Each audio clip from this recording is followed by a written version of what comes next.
लासो अनि नमस्ते। आज चाहिँ हामी गुम्बा जाँदैछौँ। मसँग चाहिँ हाम्रो मम हुनुहुन्छ। लासो सबैजनालाई लासो। हाम्रो गुम्बामा चाहिँ आज पूजा छ र त्यही भएर पूजा भएको कारणले हामी चाहिँ छोटो मिठो भिडियो बनाउने कोसिस गर्दैछौँ। सबैले हेरेर लाइक सब्सक्राइब अनि कमेन्ट गरिदिनु होला भन्दै हामी चाहिँ अब सिधै पूजा बाटोमा गुम्बा डाँडा भेट्दैछौँ है त। म गुम्बा पनि आइपुगेँ। मभन्दा अगाडि चाहिँ सम्झी आइपुग्नु भइसकेको रहेछ। सम्झी मेरो यो सब्सक्राइबरहरूलाई चाहिँ के भन्नु चाहनुहुन्छ भन्नुहोस् त। अब सबैजना भिडियो हेरौँ, लाइक गरौँ, सेयर सब्सक्राइब गरौँ, त्यही हो गाइस। अब हामी यो लेखपानी हेटौडा 19 लेखपानी भनौँ न होइन, छैलिङ गुम्बाको आज चाहिँ रप्ने पूजा उद्घाटन कार्यक्रम चाहिँ हुँदैछ।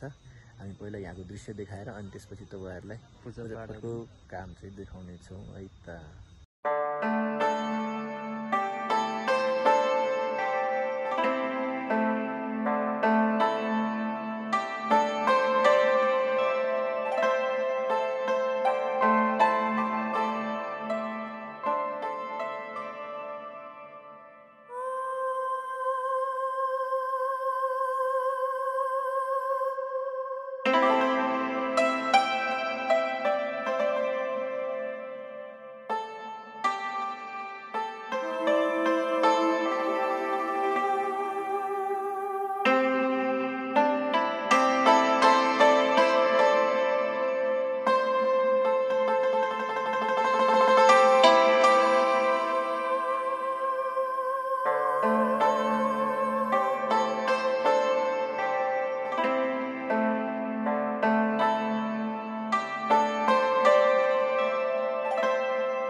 ताली बजाउनु सबैजना।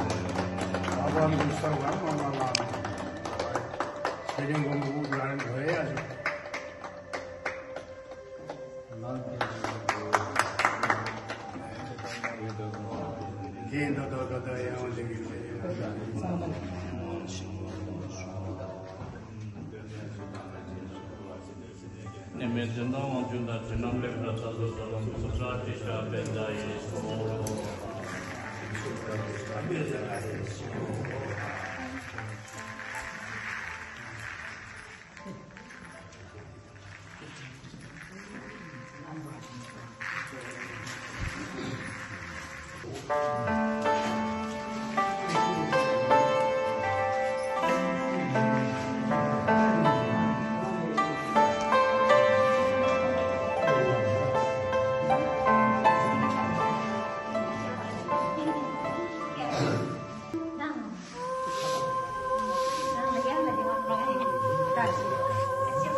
बिचमा चाहिँ कुनैले तपाईँको अमिताभ बुद्धलाई चाहिँ राखेको हुन्छ भने यहाँ चाहिँ अहिले तपाईँहरूको यस गुम्बामा राखेको मूर्ति चाहिँ बिचमा रहेको चाहिँ साके थुक्पा भन्छ। यसले चाहिँ अहिले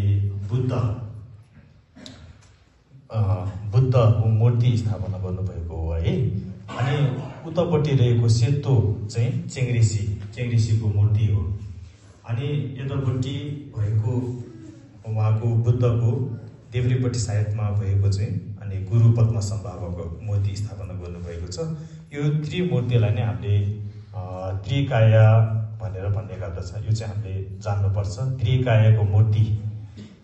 अनि यसले चाहिँ हामीले छेगु लुङ्गु टुल्कु सुम भनेर पनि बुझ्ने गर्दछन्।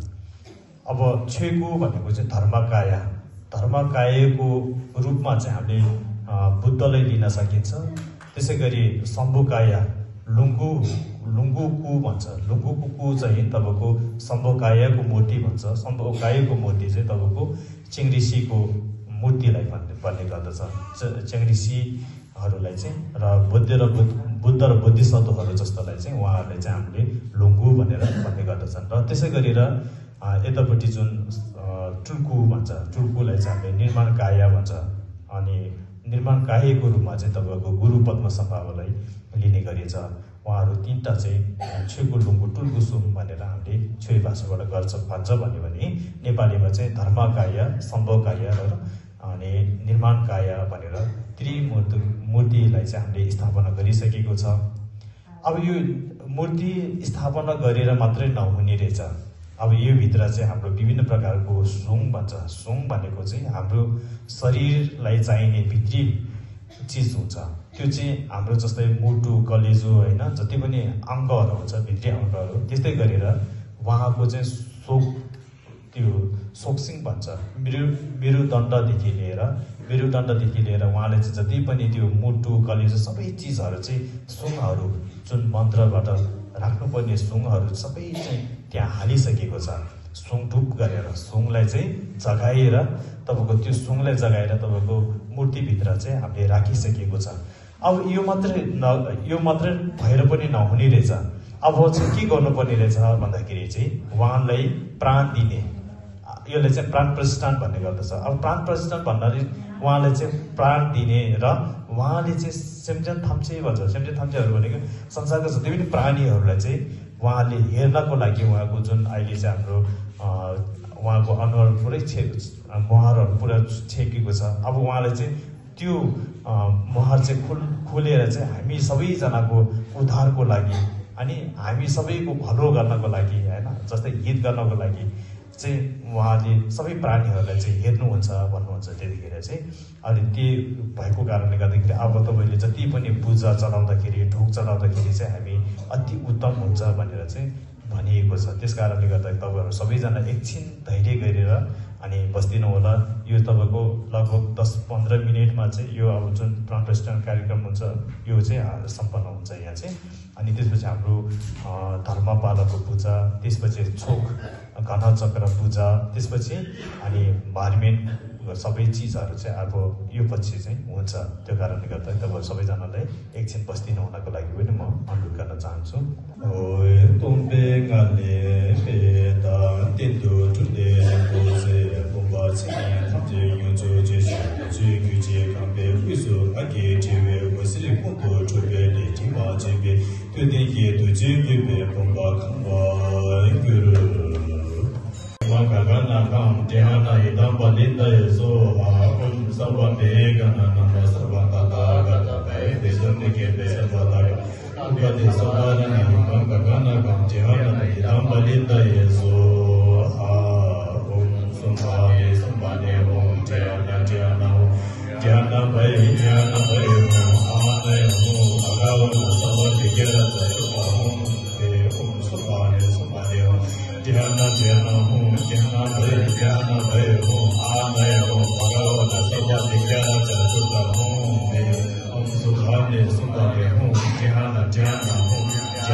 सम्बन्ध जाग्यो यसो यसो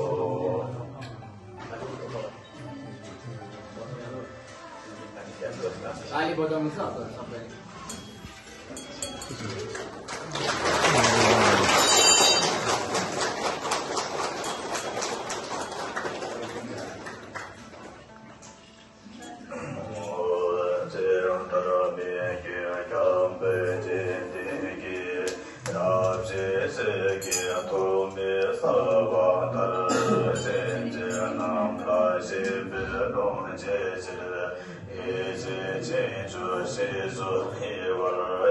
Om Jagyu Jagyu Samanda Jagyu Vishodhana Yeso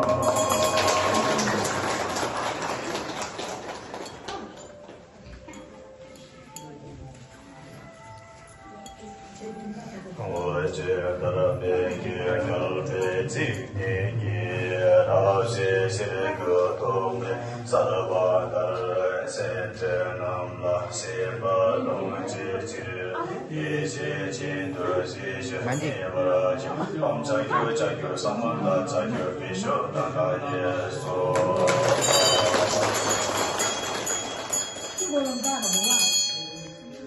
Om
Hello.